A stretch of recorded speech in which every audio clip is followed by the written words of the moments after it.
Wheelwell. Used to be the most popular stop on the Mother Road.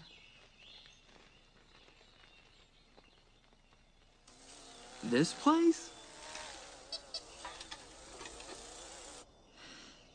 Yeah, imagine. Imagine what it must have been like to stay here. You know, I don't get you. How does a Porsche wind up in a place like this? Well, it's really pretty simple. I was an attorney in L.A., living life in the fast lane. Oh, you were you? Were you rich? What?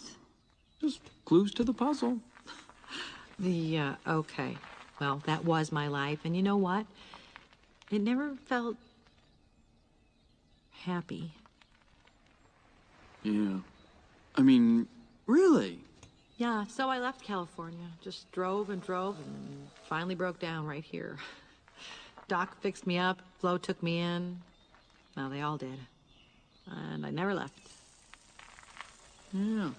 You know, I understand you need a little R&R, recharge the old batteries, but, you know, after a while, why didn't you go back?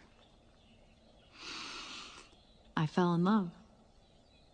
Oh. Yep. Corvette? No.